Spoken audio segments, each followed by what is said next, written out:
I've never seen something look so beautiful. Hey guys, Good Marcus here, and thank you guys for sticking around for part 2 of this video series, 35-pound knife box. And in part 1 I was just giving it a rundown, my ideas for this box. The goal is to make as much of a profit off this box as possible, and I'm going to log the amount of time I spend on the box. And I want to get a dollar average of my profit, and this is going to be an ongoing little experiment. So I went ahead and cleaned the knives up. I used the salt water and baking soda and aluminum foil method. I have that method on other videos in my library, especially the one where I tried to polish up a Chippendale tea set. There was a teapot and a coffee pot actually, and I went ahead and used that method on one of the pieces to compare it with just using straight up polish.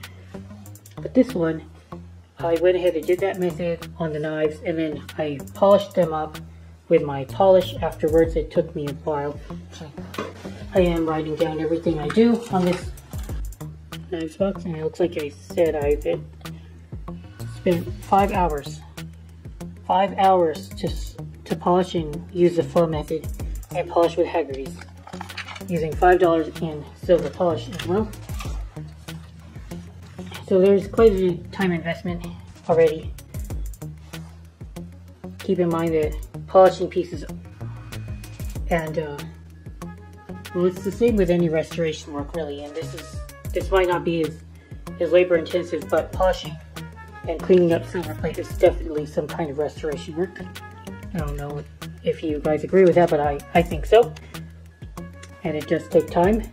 So I just listened to a podcast and polished my knives. It was very peaceful, but even then it still is a time investment. Now I went ahead and sprawled them all across the table here, and I separated out the really ugly ones, and I'm just going to put them in the bulk boxes. I think I have about 2 pounds of those that are so ugly that I'm not even going to try to list separately, or I'm going to list them off as damaged inventory, good for only silver plate recovery, or to use as crafts. That is definitely a category of bulk silver plate. You don't want to sell off really ugly silver plate to people who think they're going to get a better product. I would never do that. So that goes off in its own category, and I'll bulk it out. Now I have all these knives here that I'm trying to come up with a game plan for how I'm going to deal with them. But we're definitely going to have to... I wanted to separate them out by pattern and then list them off separately after I identify the pattern. So that's going to take a little while. I have these ones right here.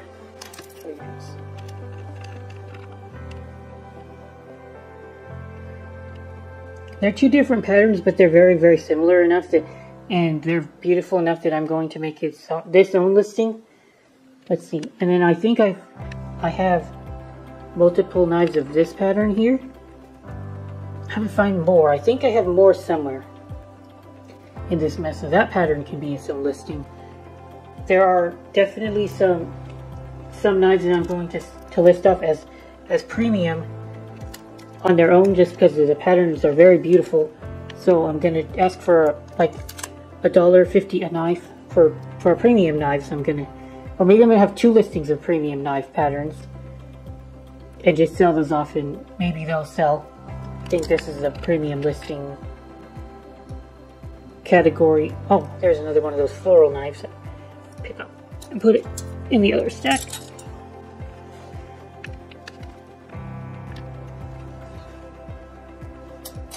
That's 4. I know there was enough to make its own listing for that list, for that lot type. Yeah, and then I might... I'm also separating out the knives that I kind of have like a theme going on. These are very floral looking knives with, so there's one that's not floral in this stack over 2. Just get get those out there. But these are very floral, rosy looking knives that I might list up as its own stack. See, the idea is we just get as many listings as I can, and hopefully they'll sell. That's pretty much the basic game plan here. I could get at least 75 cents a knife at a minimum when I book out the rest of the ones that I don't want. I don't know, this is just going to be a whole process here. And again, I did have those special knives that I put out that were from a cruise ship from this box. That was the only ones that had any kind of historic value or collector appeal that transcended the patterns. So those will probably go for a decent amount each. They might sit for a long time. But so what we're gonna do once I'm done with however I'm gonna decide to sell these pieces. And there are so many patterns, guys. This is Adam, a community here. Only 2 of these, unfortunately, there's not enough to make its own listing. But when I'm done, however I'm going to parcel these knives out and list them off for sale, what I'm going to do is put all of the information I have on this paper on the description part of the video, and I'm going to update the listings as they sell in order to keep track of the progress. So you guys keep an eye on that if you all want to follow along with the experiment, because at this point I'm in like 7-8 hours almost just going through the box and filming for you guys and cleaning them. That's going to be a substantial part of my overhead, because I'd like to think that my labor is worth at least, since I get to do this and I like it, $10 an hour. I'll happily go through flatware and silver plate for $10 an hour and feel like I'm winning. So that's what we'll do. So at this point I have totally invested $28 for the box, $70 or so in my labor, 70 to 80, and then it remains to be seen how long it's going to take me to list these knives and box them up in different boxes. Gonna have to wrap them up as well. That'll probably take me another 5 to 10 hours, knowing how fast I work. And that's it. I think that these are going, this main lot here, they're nice patterns, but I don't think they're as desirable as the ones I showed you guys earlier in the top left. So that could be like 50 cents a knife maybe. Oh yeah, I think I would have been better off just relisting these as bulk, doing the very minimum of sorting. So what I ended up doing is I divided this box into 3 main lots. Number 1, I went ahead and pulled all of the pieces that I considered to be Art Deco, and I put that into its own lot. And then I took another one that was mostly floral and rose patterns in case somebody would want and is interested in that.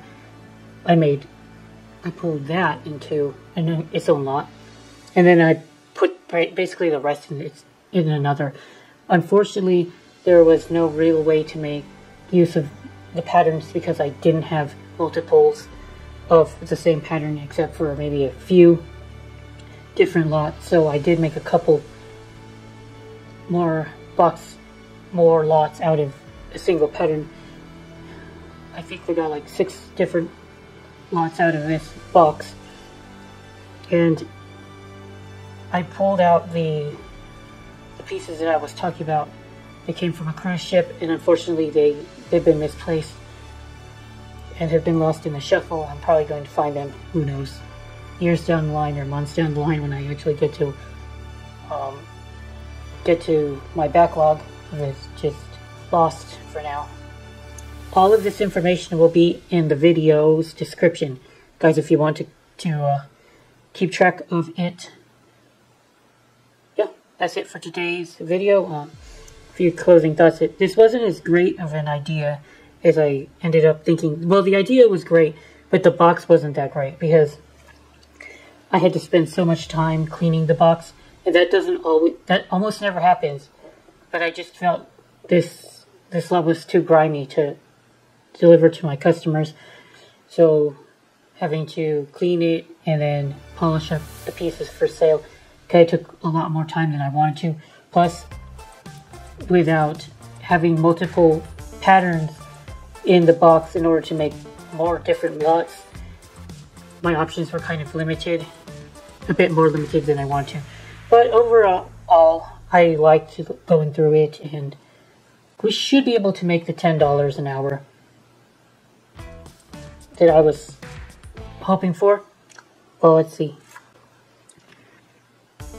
And again, thank you guys for watching my video. Good Marks Goods out.